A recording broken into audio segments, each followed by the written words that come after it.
Tere hommikust kõik minu tõelised sõbrad ja tuttavad. Tere hommikust tuli, vesi, taevas ja maa. Tere hommikust kosmos ja galaktika. Tere hommikust sinisini taevas ja tõusev päike. Ja tere hommikust siis kõik, kes mind kuulevad. Siin Mehhiko hääl Vaikse ookeani kaldalt. Järjekordne mõttevahetus iseendaga rääkimine, mis saab veel parem olla, sest kui sa iseendaga räägid, siis mitte keegi vastu ei vaidle. Ise kuulad, ise räägid. Eks ju? Mõnus hommikupoolik. Ma loodan, et teil ka mõnus õhtupoolik. Aga millest siis täna ma tahan rääkida? Mida ma tahan täna rääkida iseenda nii-öelda fonoteeki, kartoteeki salvestada, et kunagi siis tulevikus on hea kuulata, kas ma rääkisin õigust või rääkisin valet. Või rääkisin mingit umbluud ja ajasin niisama kosmost ja galaktikat taga. See on nii ehk nii, nagu te teate. Aga ma ei taha täna rääkida ei süstidest, maskidest, testidest, sest nende asjadega on teil juba kõikidel isiklik suhe, isiklik armuelu, isiklik nagu selline igapäevane läbisaamine, ehk need kõik on osakene teie elust. Ei tahtnud keegi mind kuulata eelmise aasta jaanuaris siit samast Vaikse ookeani kaldalt, kui ma ütlesin, et see kõik teile tuleb, et on viimane aeg selg sirgu lüüa ja sellele kõigele vastu hakata. Aga ei, mida ei tulnud, seda ei tulnud. Ja nüüd tulebki elada koos nendega.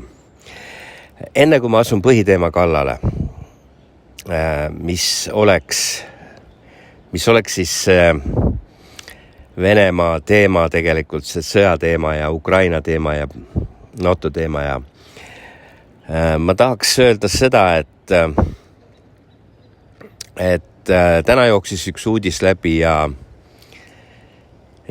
sai ka ajumudijas seda jagatud, kus üks Riigikogu liige ütles väga huvitava sellise, kirjutas positsiooni välja, et kui Inglismaal võetakse nüüd need igasugused kohustused maha ja tõmmatakse 2 sammu tagasi või niimoodi kuidagi, et siis ka Eestis tulid kohe meie lõuapoolikud välja mõttega, et tuleks nagu neid piiranguid vähendama hakata, kõik nii ja naa. Et tegelikult ongi asi nii, et inimestel on hirm tekkinud nendel genotsiidi aparteidi läbiviijatel, medtöötajatel, jõustruktuuridel, kõikidel, sest asjad lähevad kohtusse ja uus Nürnberg on varem või hiljem tulemas. Sellega peavad kõik arvestama. Seda ma olen ka varem rääkinud, et mitte üks võim, mitte üks valitsus, mitte üks aparteidi režiim läbi ajaloo ei ole olnud igavene. Küsimus on ainult ajas. Kas see kestab aasta, 2, 5? Jah, neid sellised genotsiidirežiime, neid on olnud ka pikemalt, aga arvestage inimesed, et varem või hiljem kõik need, kes praegust inimsuse vastast kuritegu ellu viivad, kes kõik võtavad inimestelt vabaduse, ükskõik mis moel siis, kas siis mingi lambapassi, mingi õhuhingamise või siis vabatahtliku õla allapaneku kontekstis, nendel inimestel tuleb varem või hiljem vastutada. Aga see on jällegi minu enda jutt iseendale. Teate, kui hea on rääkida päikesepaista sellist juttu ja kuulata iseennast. Kui juhuslikult keegi satub kuulama seda, mida ma nüüd ka rääkima hakkan, või kuulas siiamaani seda, ega teil on võimalik kohe klõps teha ja minna oma nii-öelda igapäevast seda elu edasi elama ja kuulata kõik Eesti meediaväljaandeid, siis sealt tulevad väga ilusad uudised, huvitavad uudised. Ehk nüüd on tasapisi hakatud ka nendest asjadest rääkima, mida ma jälle 3-4 kuud tagasi rääkisin, mida ma jälle suvel rääkisin juba Liivimaalt, Salatsjõe kaldalt, kus on meil üks ökoküla, kuhu tulevad elama või asuvad juba vaikselt, hakkavad elama asuma kõik mustad lambad, kes ei taha enam selle jamaga kaasa minna, tahavad rahulikku elu elada ja see oli selline väike vihje, et kes veel mõtleb linnast ära kolida, siis on võimalus ääremaale asuda Läti poolele muidugi. Aga mis siis vahepeal juhtunud on? Juhtunud on see, et kõik need 6 punkti, mis olid mul kunagi välja toodud, et kuidas uut maailmakorda luuakse, et õnnetust või õnne, need on kõik nagu täituma hakanud ka peale 5. punkti, kus siis oli see, et luuakse sõjaolukord ja siis sealt edasi kõik need muud igasugused asjad aga vaadake, mis tahes maailma muutust ja globaalset maailmakorda ja aparteidi ei olegi nii väga lihtne ellu kutsuda, et see on nagu välk sõda, et kui sul see õnnestub, siis õnnestub, aga kui ei ja venima hakkab, no siis läheb jamaks. Kas või nii nagu see Ukraina kriis ja Donbassi värk, et no ei õnnestunud seal midagi ja kõik läks valesti ja kõik läks teistmoodi ja venib lõpmatuseni. Ja neid näited on jälle ajaloos palju. Ega siis uue maailmakorra loomine ja see täielik uus restart, see eufooria on küll ilus kõik ja inimesed lähevadki sellega kaasa, sest miljardid jagatakse meeletult. Tõin just siin paar päeva tagasi kõikidele nende miljardite nagu valdkonnad välja, kuhu siis kõik see raha tuleb ja kuidas seal keegi juba õiskas, et 137 miljonit on juba Eestisse saabunud ja kevadel tuleb meeletu raha jagamine, kõik saate oma majadele uued katused, pilpa, laastu, katused peale panna, majad saate kõik üle värvida. Mõelge, elu on ilus. Riik, mis on 5 rikkaima maailma riigi seas hulgas nüüd siis elab mingisugustest annetustest, tagastamata abist. Santlaager saab abi, miljard. Muide, kas miljard ei ole üldse mingi suur summa? Tänapäeval on neid krüptomiljardäre ikka päris palju maailmas ja ühele riigile anda miljard, see on nagu mõnitus on. Et tegelikult, kui nad ikkagi tahaksid, et Eesti rahvas nagu tunneks ennast siis nii-öelda rikka riigi auväärse kodanikuna, mitte mingisuguse santlaagri, kuidas öelda, seal e-residendina või kes iganes siis põliselanikuna, et peaks ikka andma mingi 50 miljardit, ma arvan, miinimum. Et siis jaguks ka kõikidele, siis saaks veel maju ehitada ja saaks kõik pangalaenud ja võlad ja liisingud kõik ära maksta ja vot see oleks nagu mingisugune point asjale, mille nimel tasuks võib-olla panna kõik siis need õlad alla ja tagumikud ette ja kintsud ja ükskõik, pangu kasvu plaastrid varba vahele, 50 miljardit, selle nimel tasuks juba nagu riskida. Aga miljard jah, no ma ei tea. Et see on muidugi jama, aga okei, see selleks. Tegelikult ma tahtsin rääkida sellest sõjahüsteeriast, sõjaseisukorrast, mis on juba sisuliselt nagu välja kuulutatud, sest nagu ma aasta alguses ütlesin, Venemaa pani ultimaatumi läänele, pani NATO-le ultimaatumi, ameeriklastele ultimaatumi ja ta teadis, et selle ultimaatumile ei tule mitte mingit positiivset vastust. Ja oligi vaja, tuli vastu ultimaatum, ühesõnaga kaks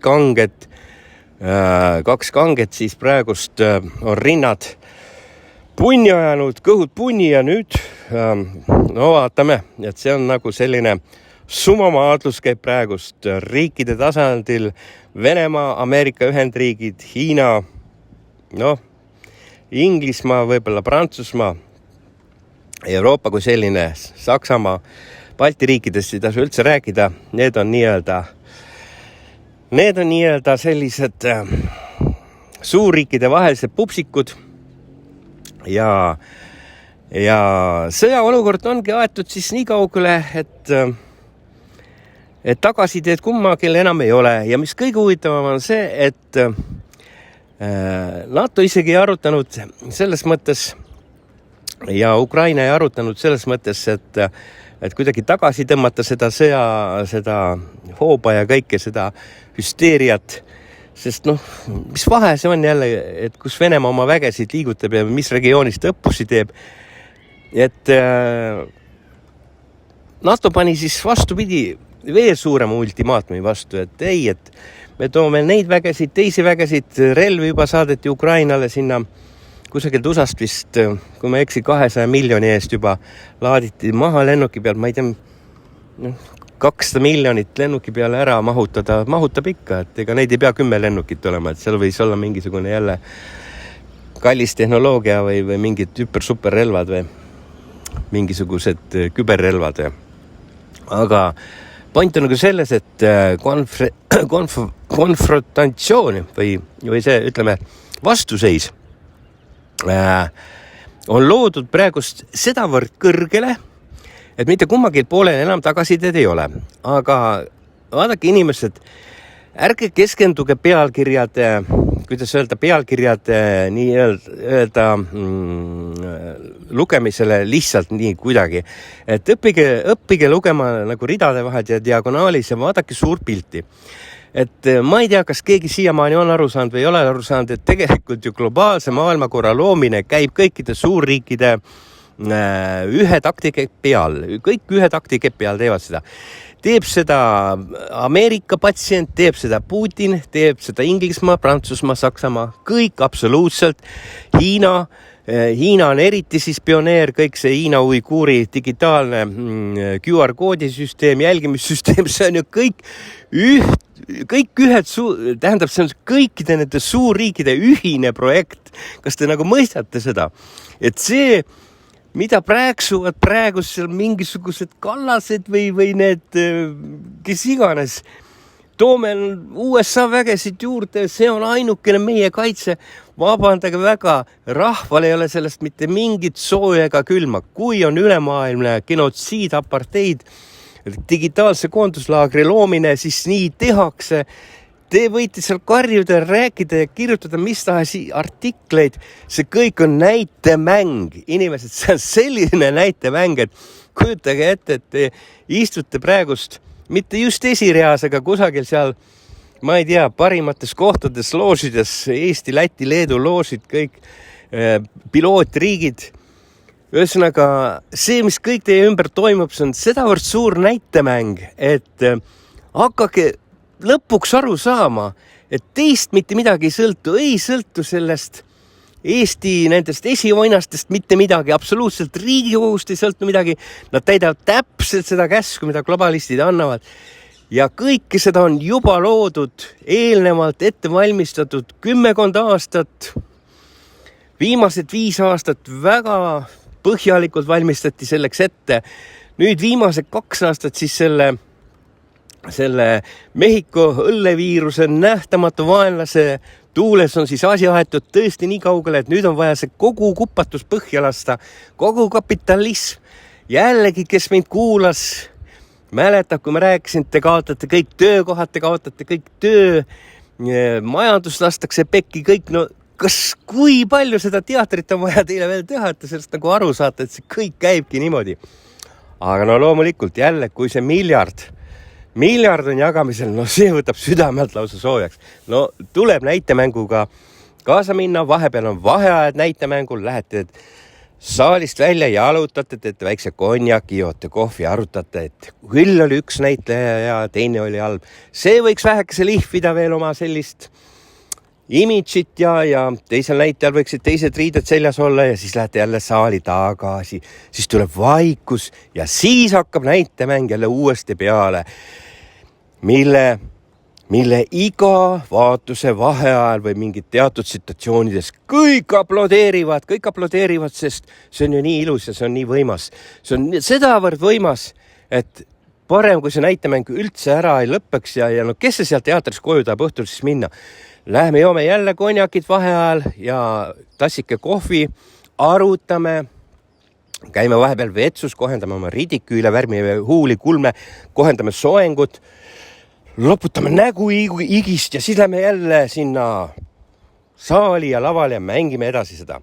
Nii et inimesed, tegelikult sõda kui sellist ei tule, tuleb sõjalist-tehniline operatsioon. Ja see mullike, mis teile räägitakse, et Ukrainasse kohe hakkavad Vene väed sisse tungima, ei tungi nad kuhugile sisse. Absoluutselt kuhugile sisse ei tungi. Mis te mõtlete, et Venemaal on seda Ukrainat vaja või? kujutage nüüd ette, et kui Venemaa vallutab Ukraina homme ära näiteks, kust ta võtab vahendid, kust ta võtab ressursid, et kõike seda loomaaeda seal üleval pidama hakata, et kõike seda suurriiki tõmmata siis nii-öelda sellesse Venemaa haldusalasse, et muuta siis see üheks riigiks. No sõja eesmärk on ju riigi äravallutamine, see on otseses mõttes. Et no, see on sedavõrd isegi utoopiline mõte, et Venemaa tungib Ukrainasse sisse. Ei, seda ei juhtu. Isegi kui sõjalist-tehnilised operatsioonid praegust läbi viiakse, siis teie inimesed kuulete seda alles järgmine päev.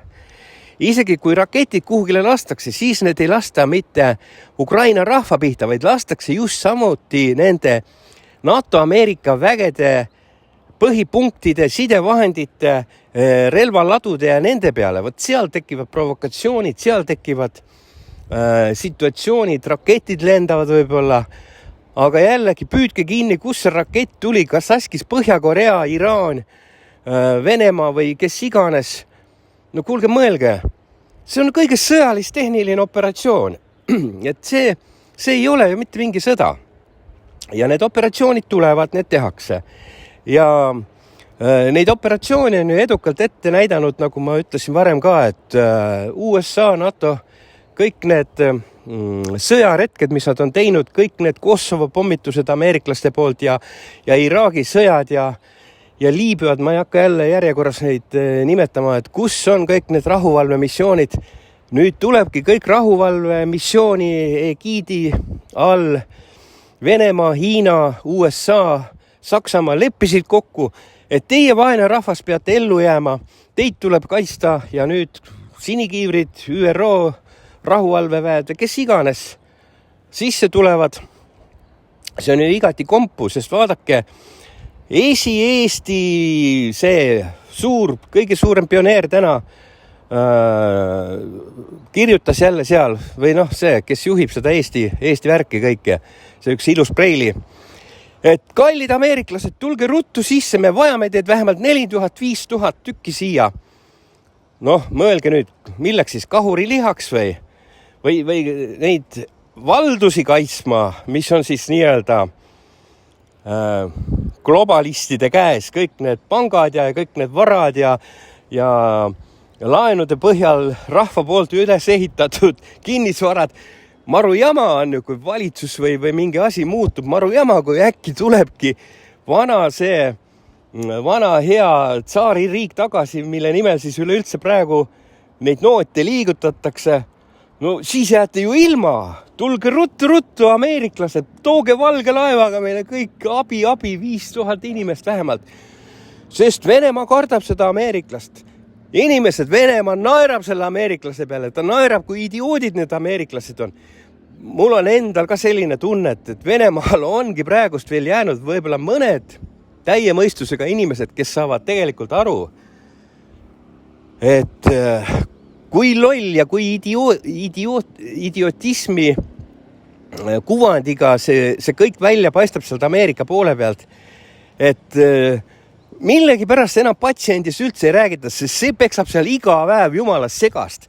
See ütles, et oi, et kui nüüd venelane vähekese Ukraina puudutab, siis me teeme sanktsioonid väiksemad, aga kui suurelt puudutab, no siis tulevad need sanktsioonid sellised, me lülitame Venemaa välja kõigest absoluutselt. SWIFT-süsteemist, dollarimaksetest, kõigist. Kuulge, venelane laseb kõrge kaarega selle asja peale ja tõstavad seal pitsi viina, söövad hapukurki peale ja ütlevad, või jops on võetud, ma сейчас вам покажем. Ja vot niimoodi tehakse praegu ja julmalt tehakse. Ja kui te arvate, et see on mingisugune Vene-Ukraina konflikt, ei ole inimesed, ärge uskuge seda meediat, ärge uskuge neid solgitoru, neid igasuguseid väljaütlemisi, kirjutisi, see on lihtsalt selleks, et hoida kogu aeg asi soojas kuumas, et te loeksite neid. Tegelikult on tegu tsivilisatsioonide kokkupõrkega. Ja ärge unustage veel seda, et käis just paar päeva tagasi Venemaal Iraani esinina.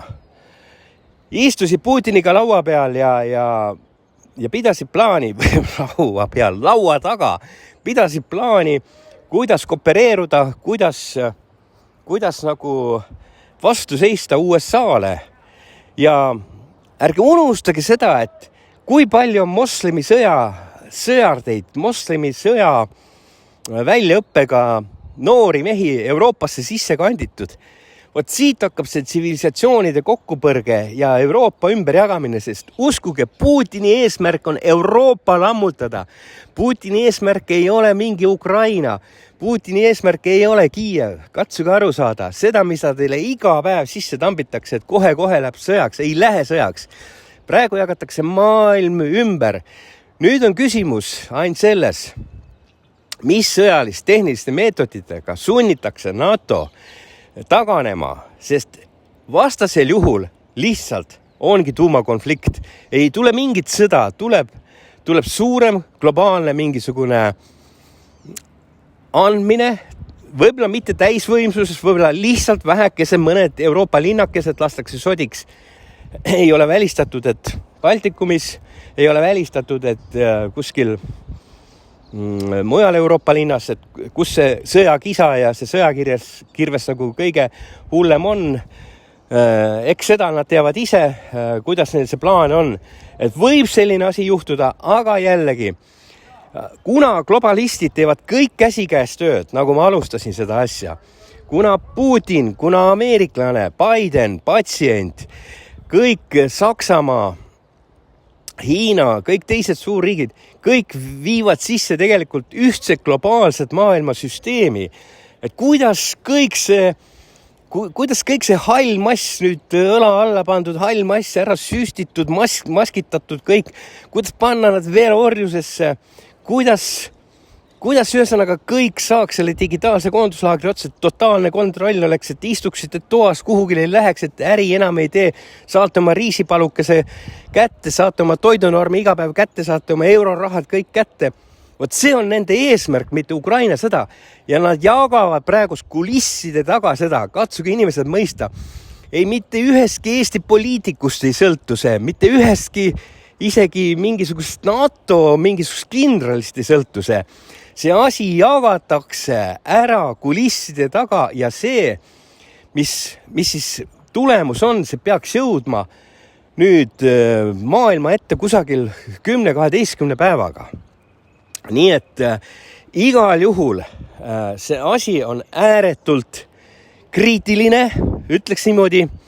Mitte keegi ei välista, et tulevad mingisugused provokatsioonid, tulevad mingisugused sellised situatsioonid, kus on võimalik veel pinget üles kruvida, sest arvestage, et see pinge kruvimise hetk on praegu võib-olla kuskil 80% ulatuses, 20% on veel aega. Ja mis meetoditega seda tehakse, missuguse hüsteeria taustal, missuguste siis sõjaliste jõudude või tehniliste operatsioonide taustal me seda kohe varsti näeme. Kuid katsuge mõista, Eestil ei ole mitte mingisugust tulevikus mingite Ameerika sõdurite või NATO kontekstis praegusel kujul. See lammutatakse laiali ja suurriigid ei hakka mitte kunagi oma rahvast, oma suurlinnasid ega oma poliitilisi süsteemi, peresid, parteisid, mis iganes tooma ohvriks mingi Eesti pärast. See on täielikult, kuidas öelda, nonsense isegi mõelda. Jah, nii kaua kui neile anti või kui anti kõigile sellele roheline tuli 30 aastat mängida Venemaa ümber piirialadel, nii kaua see toimus, aga nüüd see enam ei toimi. Ja te näete varsti, kuidas see toimemehhanism ära nullitakse. Kui te küsite, et mis utoopiat ma ajan, aga mõelge nüüd sellele, kuidas nulliti ära Schengen, kuidas nulliti ära Schengeni vaba liikumine või on teil veel Schengen kusagil nii-öelda kellegile veel mingi koridorid avatud kusagil mingites Euroopa Liidu riikides ei ole. Ja siin on täpselt samasugune stsenaarium. See kõik nullitakse ära vastavate sõjalis-tehniliste operatsioonide, vastavate poliitiliste manifestide läbirääkimisi enam ei peeta mingite avalduste taustal. Nii et jääb üle vaid oodata, vaadata, mis tegelikult toimuma hakkab ja Eestil on muidugi tegelikult päris pupuseis ses mõttes, et ma mõtlen nagu riigi staatuses, et kui need muutused tulevad, siis tulevad need muutused ka absoluutselt kõikides valdkondades juure tasandil. Sest nagu ma veel kord kordan või veel kord ütlen, et Putin on eesmärk lammutada Euroopa Liit, NATO. Ta teeb seda kõikide vahenditega, mis tähendabki seda, et vana maailm aetakse kõik kraavi upakile, finantsmaailm aetakse upakile ja siis selle taustal kõik need suurriigid loovad uue maailmakorra, uue rahumaailma, uued ÜRO rahuvalvejad, sinikiivrid, väed, kõik tuuakse sisse, pannakse ükskõik kuhu. Ma isiklikult isegi arvan, et kõik need moslemi sõjardid, kes on Euroopa Liidus sees, et neile pandakse kõikidele kiivrid kätte, antakse relvad kätte, sest eesliini kõik need sõjavägi ja kõik on ära utiliseeritud juba sõna otseses mõttes. Tagajärjed hakkavad juba vaikselt nagu välja paistma tulema. No kes siis seda korda hakkab valvama? Loomulikult hakkavad valvama need 100 000 või palju neid miljonid on sisse tulnud. Need eluterved mehed, mis te arvate, et nad on kõik õla alla pannud seal Euroopas? Ei ole.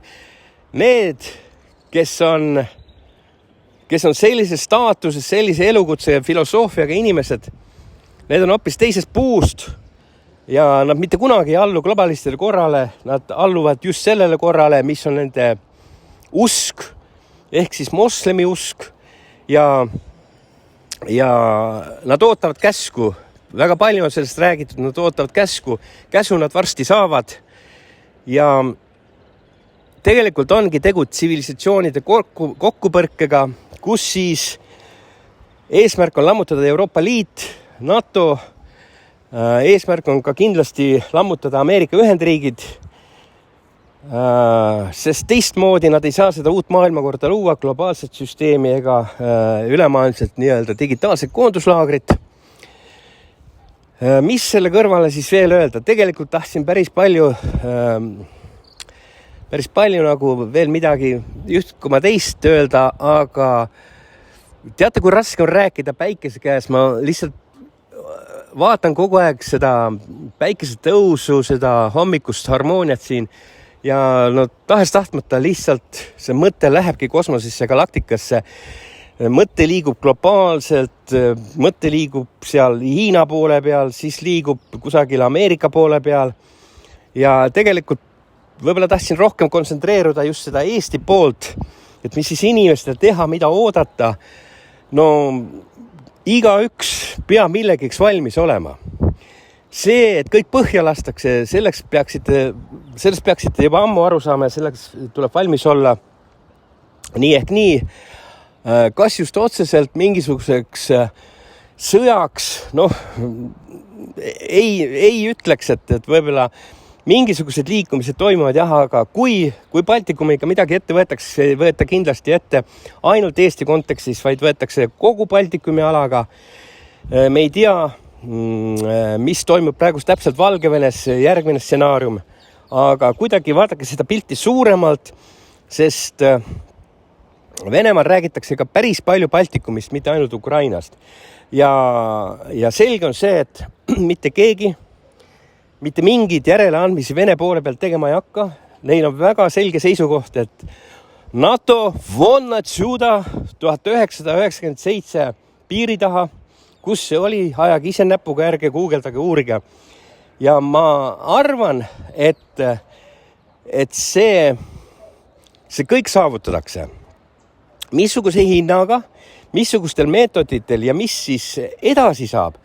No eks seda näha on, aga selge on see, et praegu on täielikult kõik need väiksed riigid ja kõik NATO värk ja kõik on sisuliselt peata, sest mitte keegi ei tea seda, mida teeb siis meie voova. Meie voova, mida teeb, seda me varsti näeme. Teadjad ütlevad, et isegi voova ümbruses 3-4 inimest teavad võib-olla, mis tegelikult plaanis on ja see on ka väga selline ütleme, et väga loogiline. Sellepärast on ka seda kisa-kära ja teadmatust palju, hüsteeriat palju ja see hüsteeria läheb järjest nüüd suuremaks, nii et valmistuge selleks. Ja vot selline oli siis minu tänane mõttelõng iseendaga, sest no vaatame, mis siis saama hakkab, et kas siis tõesti tuleb see Vene vägede pealetung Ukrainasse, millest kogu aeg räägitakse. Et ühesõnaga Vene väed alustavad pealetungi Ukrainasse, mina ütlen, et ei tule. Mina ütlen veel seda, et varem ka ütlesin, et Putja läheb olümpiamängudele ilmselt vist, teeb hiinlastega veel seal mingid kokkulepped ja tuleb suur tsivilisatsioonide kokkupõrge, kus ühel poolel on siis Venemaa, Hiina, Iraan ja Põhja-Korea ja teisel pool siis mingid jäänuk värgid seal, kes siis nii-öelda Ameerika selle patsiendi tiiva alla jäävad. Aga arvestage ka sellega, et Ameerika patsiendi ümbruskonnas on väga mitmed erinevad jõud, kes on omavahel praegus konfliktis, kes lihvivad iga päev patsiendi välja öeldud lolli möla. Nii et ei ole neil ka kerge seal. Euroopas me ei hakka üldse rääkima, seda te näete siis iga päev iseenda elust ja Eestist. Et kuidas need meeleolud on ja kõik, kuidas see hüsteeria kulminatsioonini viiakse. Nii et igal juhul valmistuge millegiks väga suureks. Mis see täpselt saab olema, ka mina ei tea. Aga üldine pilt on selline, et vaadake suurelt. Vene vägede Ukrainasse tungimisega ei ole siin mitte mingisugust pistmist. Ja vot see oli minu siis tänane jutulõng, 31 minutit aitab küll. Ja kui on tuju, kui on meeleolu, kui on samasugune fantastiline päiksepaisteline ilm, siis teinekordki räägin veel. Aga jälgime sündmusi, olge terved, olge tugevad, sööge palju vitamiine ja ärge pikka viha pidage üksteise vastu ega ka minu vastu, sest mina ütlesin juba ammu, et ega mina räägin ikka seda, mida mina mõtlen ja minu maailmavaade ja filosoofia on ikkagi see, mis ta on olnud kogu mu elu jooksul. Ja mind mingite miljarditega ei meelita kuhugile kellegi alla töötama ega mingisugust kuradi umbluud ajama. Seega siit tuleb täpselt seda, mida räägib minu mõte, minu filosoofia, minu maailmavaade, minu teadmised. Nad ei pruugi absoluutselt kattuda kellegi teise omaga. Jumal hoidku, mingi oma teed ja ei ole vaja rohkem mind kuulata.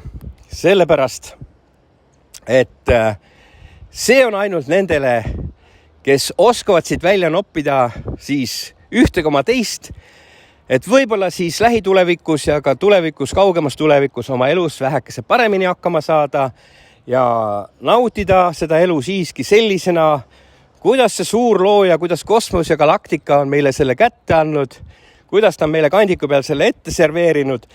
Ja soovitus, ärge lööge seda kandikut ümber, sest ega 2 korda tasuta toitu teile ei jagata. Sellega ma lõpetan, ilusat õhtut, olge fantastilised, olge tugevad, kes iganes, kus iganes ja aitäh kõikidele, kes lõpuni kuulasid.